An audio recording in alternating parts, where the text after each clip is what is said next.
For those of you who haven't seen me before, I'm Bianca Wood. I'm a corporate tax partner and PwC's clients and markets leader for tax. I'm here today with Andrew Howe, a fellow PwC partner specialising in tax controversy matters and the solicitor for PepsiCo in this matter. Welcome, Andrew. Thanks, Bianca. Before we dive into the detail of the High Court judgment handed down in this matter last week, I wanted to take a moment to refresh on the facts of the case. This is the first set of DPT assessments and effectively a test case on these new rules. The dispute progressed from the Federal Court to full Federal Court and all the way through to the full bench of the High Court. As you can see on the screen, PepsiCo entered into a market standard arrangement for the local bottling of certain soft drinks, Pepsi and Mountain Dew, under an exclusive bottling agreement or EBA. Another group entity, SVC, which was the brand owner of Gatorade, entered into a comparable arrangement and the matters were dealt with together. Under this agreement, there was an ability for the local bottler to use the brand IP in order to fulfil its obligations of producing bottled goods to specifications required, as well as obligations on it to distribute beverages and grow the brand in the local market.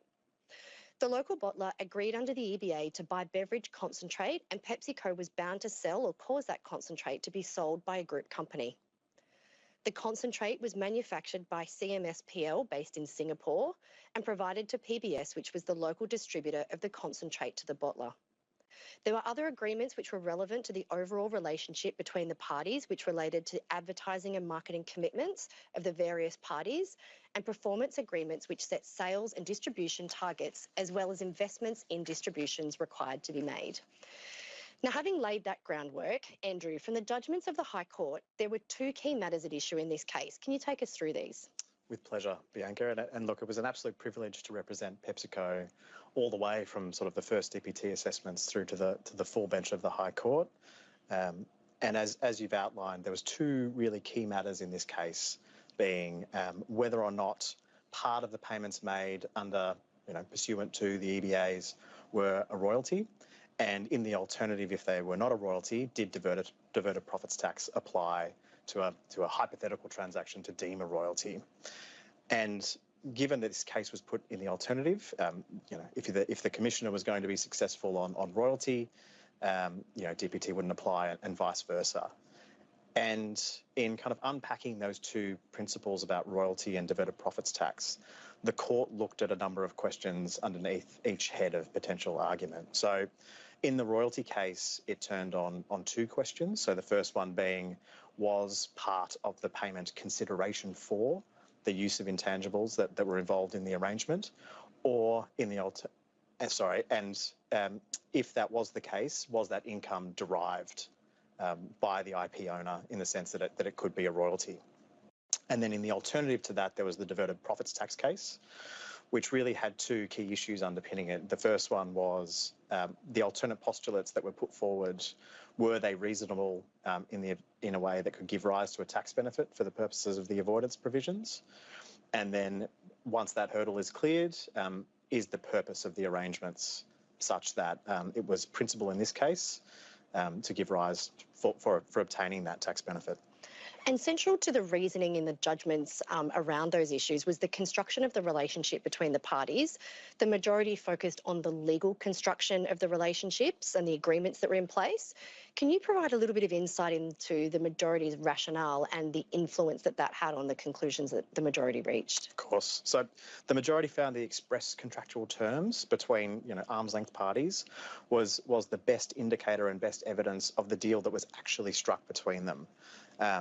Being that the payment made pursuant to those agreements was for the concentrate only rather than something else ultimately. This was also further supported by the surrounding evidence and conduct of the parties involved. The invoices reflected that it was a payment for concentrate, and there was orders for concentrate. If in effect everything aligned with the view that really the contractual arrangements were as they were between the parties. In coming to this conclusion as well, the majority expressly sort of rejected the idea that there's values in other promises in the contract that need to be reflected in the payment. And the court was split finally on this point, so majority 4, minority 3 judgment. The minority was finding that the complete view of the arrangements was required, and that view resulted in what was called an integrated and indivisible arrangement in the judgment. And in deciding there was an amount paid by the bottler for the use of the PepsiCo IP, the minority stated, in objectively construing and characterising an agreement, the court's not bound to accept any label the parties attach to any aspect of their dealings. And so given the nuance of the relevant arrangements, what should taxpayers be considering on their own facts in light of this? Yeah, and it's a good point that these are very particular circumstances to this case, and nuanced in the way that they came together. And so I think this point really might expose a pressure point for other taxpayers, particularly in a related party setting.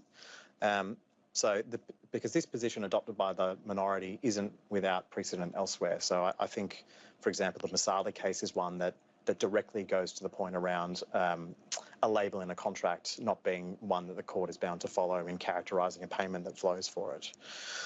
So in this context where, outside of the particular facts of this case, what's the evidence that supports your contractual arrangements? What are the parties actually doing there? What are the things that underpin the analysis that might flow between how the contract works? And that will be very, very informative about how a revenue authority or ultimately a court might determine your circumstances. I think the difference as well compared to the PepsiCo case in a related party context is you might have to deal with an economic analysis of what is actually flowing under the relevant agreements. Thanks, Andrew. That's helpful. And with that said on the royalty aspect of the decision, we should talk about the derivation point, and one that was unanimous from the High Court judges, irrespective of their construction of the arrangements between the parties. Yeah, this one was 7-0 in the High Court, and I think for full federal court, all judges decided the same way as well, that it really came down to the facts of this matter and how the contracts were constructed and the money flowed for the various items. So the court just couldn't reconcile what was happening between the parties with an argument that the income being derived was a royalty of the IP owner. The court preferred an interpretation of the EBA that it was more like an umbrella agreement. So it set the terms of contracting between the bottler and PepsiCo entities on kind of a go-forward basis. And those terms expressly included the sale of concentrate and the payment for that concentrate. So as a result of the analysis falling this way, the court really struggled to find a way to move the derivation where they could see the goods being sold by a particular taxpayer. And that taxpayer didn't have the intellectual property rights that were granted under the appointment. In addition to that, PepsiCo wasn't facing an argument of trustee or agency or potentially sham, which would indicate that the true receipt of the money in the hands of the seller was something else than the payment for the concentrate. And finally, I think an important point on the derivation and other parts of the case is it wasn't suggested that the concentrate was being sold for a value that wasn't arm's length or correct. So in that sense, the court couldn't find a basis because of all of these things to change the way the income was derived by the seller for the sale of concentrate. Again, a very specific set of factual circumstances, but probably one to consider closely for other taxpayers and how it might align with their structures. Great, thank you. And now we need to unpack the DPT aspects of the case. And it'd be great to hear your thoughts on the alternative postulates put forward by the Commissioner and the findings of the majority of the High Court in relation to the onus of proof on the taxpayer in a Part 4A matter. Yeah, so given this was the first DPT case, but it was truly in the alternative. It only arose in circumstances where there wasn't a royalty. It needed to be considered. And despite that, the court gave some helpful guidance on the operation of the DPT provisions and general anti-avoidance as well.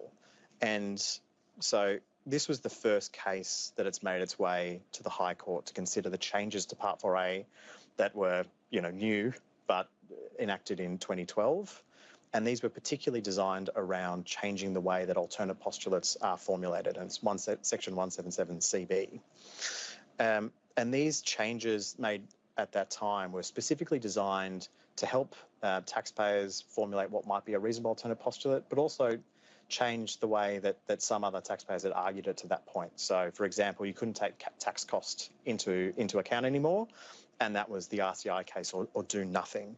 And we've certainly moved away from do nothing here, and this seems more like the court looking at the legal arrangements, accepting them as they are, and sort of saying, well, this is what it is. Correct. It is what it is kind of case. So I think the court went to pains to point out that this was a very particular set of circumstances, and in this case, it was one where there might not be another reasonable alternative, and that kind of reflects the evidence as it came out during the proceedings. So there's a contracting history of more than 100 years that it is very similar. You had similar arrangements in a number of jurisdictions that reflected these kinds of contracting arrangements. And the court also made some very helpful observations, kind of absent the facts of this case, about the approach that you should take for both taxpayers and the ATO to 177CB, and that's in paragraphs 206 and 207 of the judgment. And in addition to some of what you've just described, which was really relevant to the court's analysis of the principal purpose test, it certainly struck me that it was influential that the pricing for the sale of concentrate was, in the court's words, arm's length, or at least not disproportionately high, in reasoning in relation to both manner and form and substance. And so how specific were PepsiCo's facts in relation to this particular aspect of the analysis? So I think you draw out a really good point there, where this is, if you stand back and look at it, a very strange anti-avoidance case because of the very particular facts and circumstances that underpinned it. The arrangements being tested were third party. They were arm's length, and no facts kind of disturbed that as the proceedings went on. And, to go back to the previous points, contracts that were largely consistent globally since about 1906. So these are all very, very specific facts to this circumstance. But despite this, the majority did have some helpful comments about approaching the purpose test, both for ordinary Part 4A and DPT, particularly around manner, form and substance, and the kind of the economic impact of the scheme as well. And so we've alluded to it a little bit there, and that is that the approach of the court to the manner, form and substance elements brings up really interesting considerations where there is potentially related party transactions at issue. And so what impact do you think the court's findings will have in relation to matters where 815B is at play? So it will be very interesting to see how disputes with a transfer pricing lens will now play out after the PepsiCo decision. On one hand, you can see that the High Court has accepted that you can have an arrangement that is royalty-free where, another party is using your intangibles for mutual benefit. And you could see how that comparable could be very helpful for a lot of taxpayers in determining what their approach to compliance might be. On the flip side of that, the facts of this case are very, very specific, and the arrangements are very specific, and because of their nature are not ones that transfer pricing could apply to. So if you look at the other hand on that, that might be quite difficult for some other taxpayers to grapple with, where you do have to do a kind of an economic analysis or look very closely at the rights and obligations that flow under your related party agreements to get to the right answer on questions like that. Thanks, Andrew. I think the judgments of the High Court will continue to be closely considered by the tax industry. The ATO obviously have draft guidance products which are awaiting the decision in this matter. The case is going to have a broad range of impacts, I think, notwithstanding some of the unique aspects of it. Would you care to comment on, what impacts you're expecting to see following the decision being handed down last week? No problems. And I think we touched on them a bit earlier in the tax briefing about the ATO products that are coming out, but then more generally, there are probably a few cases that are public knowledge that you can see coming up behind this one. And the first would be the Coca-Cola case. That's, there's been news in the media that they're facing a similar case to PepsiCo, and that was filed in federal court in 2023. And I assume has kind of been waiting for PepsiCo to finish to see where that will go next.